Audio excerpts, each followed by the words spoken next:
जय गुरु जी संगत जी, मेरे साथ बोलिए जय गुरु जी, शुक्राना गुरु जी, अनंतम तक शुक्राना मेरे मालिकता। उम्मीद करती हूँ गुरुपा अपनी सारी संगतों को ब्लेस कर रहे होंगे। संगत जी, आजकल हम क्या करते हैं, हमारे गुरुपा ने कभी भी वहमों में पड़ने के लिए नहीं कहा, मगर आजकल हम क्या कर रहे हैं, आजकल नई संगतें क्या कर रही हैं। नई संगत जी, नई संगतें वहमों में पड़ रही हैं। आजकल कुछ लोग आयुर्वेदिक चीज़ों को गुरुजी से जोड़कर पोस्ट कर देते हैं और नई संगतों को ये लगता है कि ये शायद गुरुजी ने कहा है। या बहुत से लोग गुरुजी का नाम लेकर डराते हैं, वहम पालते हैं कि बेटा अगर तू ये 21 दिन मंगलवार के दिन मंदिर नहीं गई या 22 दिन दुर्गा मंदिर के नहीं गई तो तेरा काम नहीं बनेगा। पर सच बात तो ये है, गुरुपा ने कोई उपाय बताया ही नहीं है संगत जी। हमारे गुरुपा ने कोई उपाय बताया ही नहीं है। गुरुपा का मानना था अपने गुरु का नाम जपना, अपने गुरु का मंत्र जपना ही आपका सबसे बड़ा कल्याण का दिशा देता है संगत जी।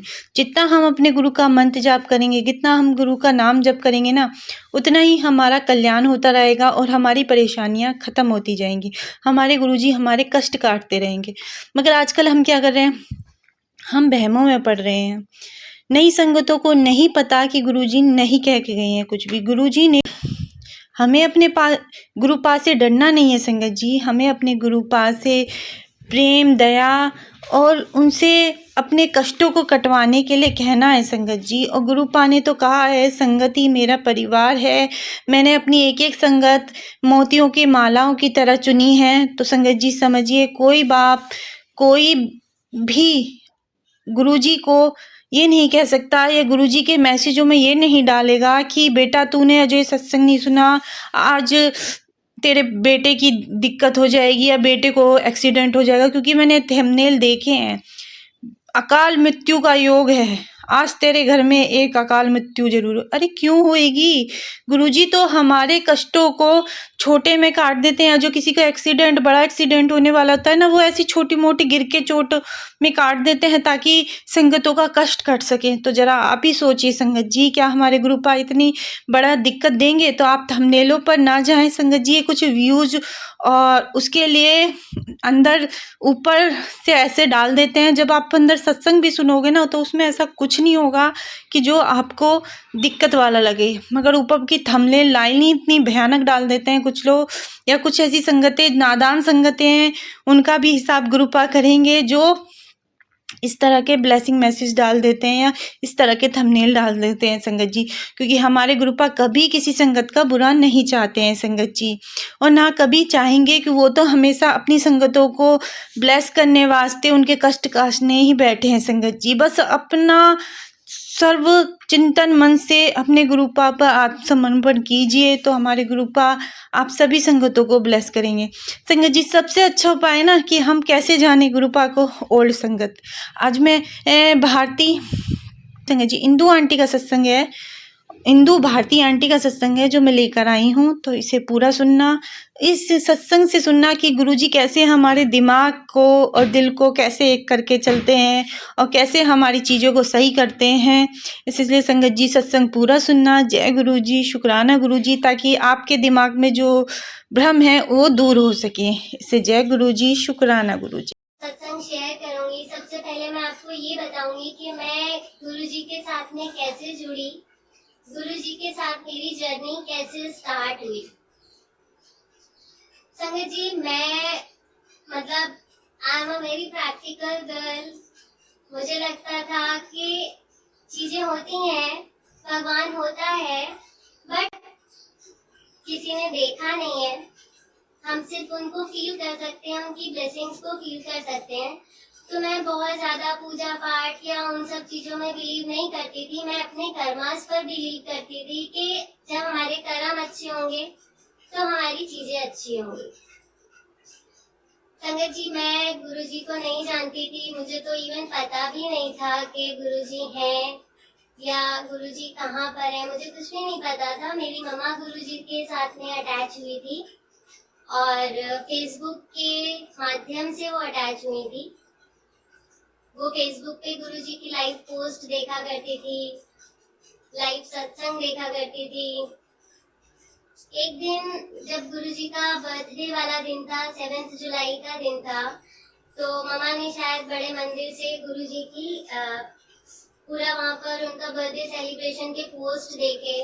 तो मम्मा को क्या हुआ, अंदर से एक फील आया कि गुरुजी आज से मैं आपको अपना गुरु मानती हूँ।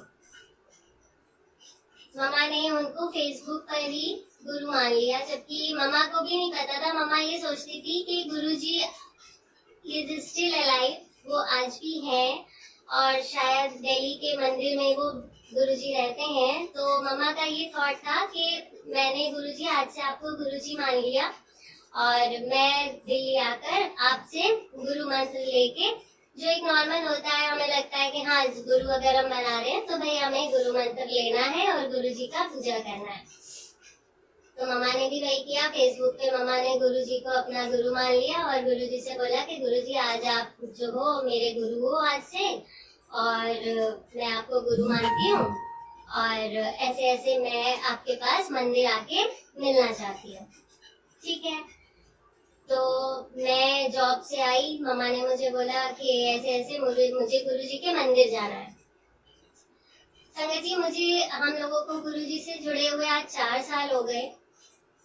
तो उस समय मेरा जो रिएक्शन था वो ये था, मतलब उस समय थोड़ा सा ये चल रहा था बाबा राम रहीम और आसाराम बापूजी वाला, ये सारा केसेस चल रहे थे।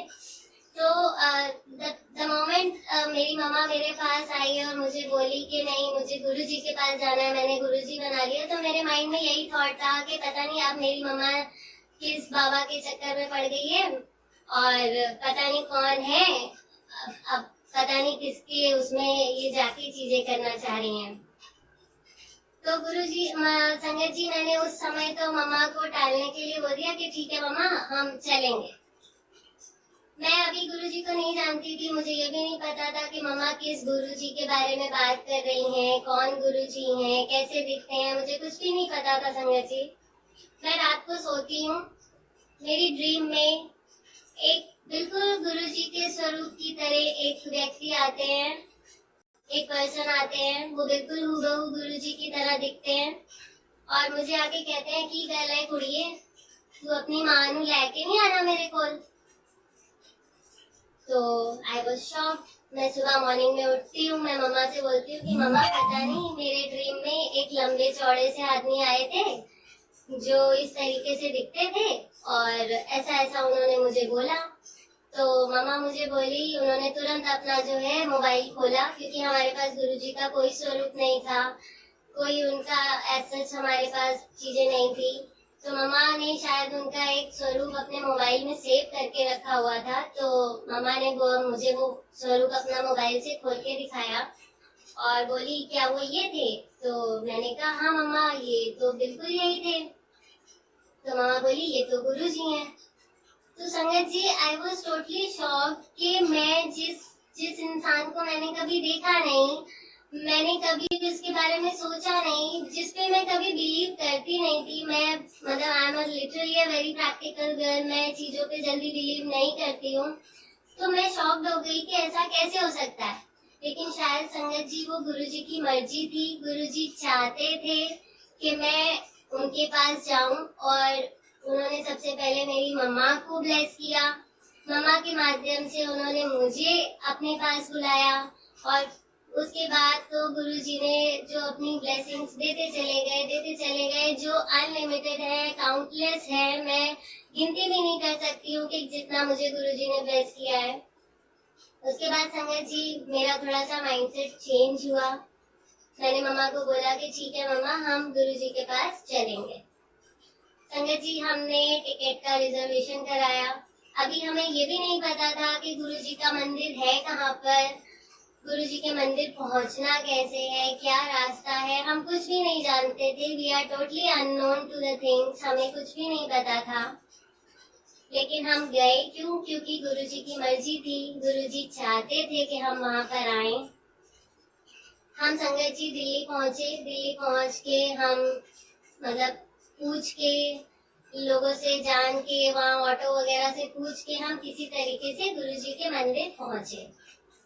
जब हम गुरुजी के मंदिर पहुंचे तब भी संगत जी आप बिलीव नहीं करोगे, मैं भले ही गुरुजी के मंदिर तो आ गई थी लेकिन मेरे माइंड में अभी भी थॉट चल रहा था यार ऐसा कैसे हो सकता है। मतलब मैं समझ नहीं पा रही थी कि अभी भी स्टिल मैं कंफ्यूज थी। मैं मानने को तैयार नहीं थी कि नहीं ऐसा भी कुछ हो सकता है। मुझे लगता था कि नहीं मेरी मम्मा शायद जो है फिर किसी बाबा के चक्कर में पड़ गई है और फिर वही कुछ है, कुछ वो बताएंगे, कुछ उपाय बताएंगे और मेरी मम्मा फिर वही उपाय करेगी एंड ऑल दिस वही वाला चीजें। लेकिन जब हम गुरु जी के मंदिर पहुंचते हैं संगत जी, तो वहां पर जब मैंने एक जेंट्री देखी, वहां पर लोगों को देखा, तो मुझे लगा कि कुछ तो बात है इस जगह पर। इतने एजुकेटेड लोग, इतने डिसेंट लोग, इतनी अच्छी फैमिली के लोग यहाँ पर ऐसे तो नहीं आ सकते। इस जगह पर कुछ तो बात है, कुछ तो पॉजिटिविटी है, कुछ तो गुरुजी का है जो इतने सारे यहाँ पर एजुकेटेड लोग, इतनी अच्छी फैमिली से लोग मुझे दिख रहे हैं। और एक बार कोई एक होता है ना कि अनएजुकेटेड लोग होते तो भेड़ चाल होती, तो मुझे लगता कि हाँ शायद ठीक है एक भेड़ चाल चल रही है, सब उसके पीछे चल रहे हैं। लेकिन जब मैंने वहाँ लोगों को देखा, वहाँ पर जेंट्री देखी एक, तो मुझे लगा कि नहीं यहाँ पर कुछ तो है। लेकिन स्टिल अभी मैं संगत जी अभी भी मैं कंफ्यूज थी। मेरा माइंड कुछ कह रहा था और मेरा दिमाग कुछ कह रहा था, मेरा दिल कुछ कह रहा था, बट स्टिल मैं आगे चली।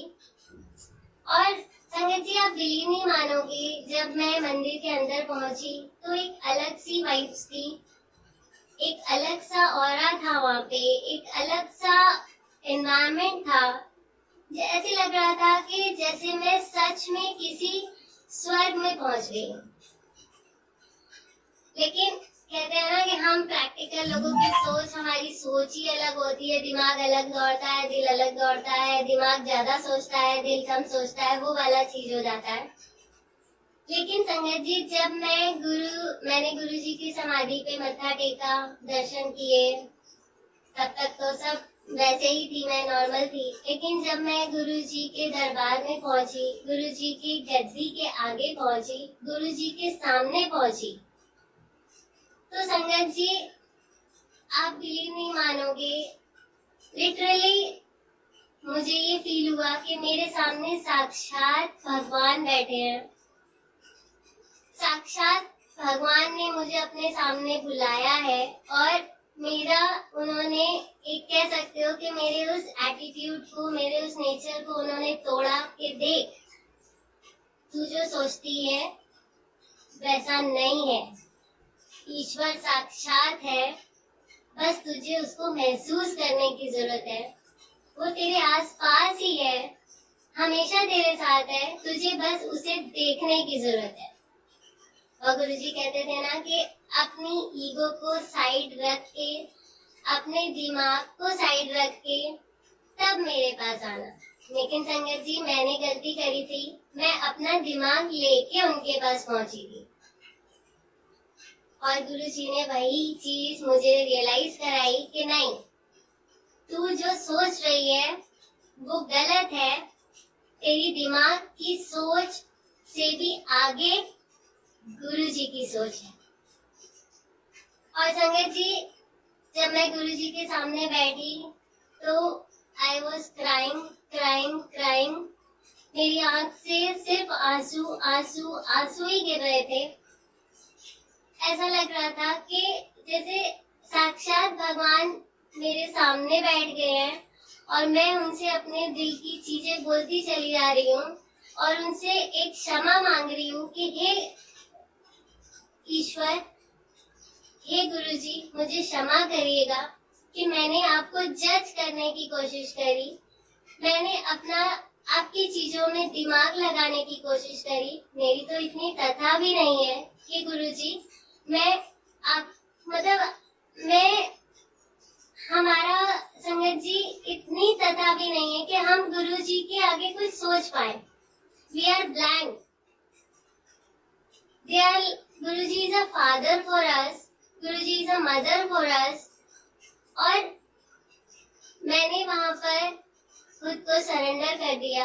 मैंने कहा गुरुजी, मैं आज आपसे क्षमा मांगती हूँ, जो मैंने गलती करी उसके लिए मैं आपकी गुनहगार हूँ। लेकिन मैं बहुत खुश हूँ कि आपने इस बच्चे की गलती को स्वीकार करते हुए, मुझे माफ करते हुए अपने दरबार पे बुलाया और मेरी इस चीज को आपने चेंज किया, मुझे चेंज किया, मेरे थॉट को चेंज किया और मुझे ये चीज रियलाइज कराई कि यस, गॉड इज देयर।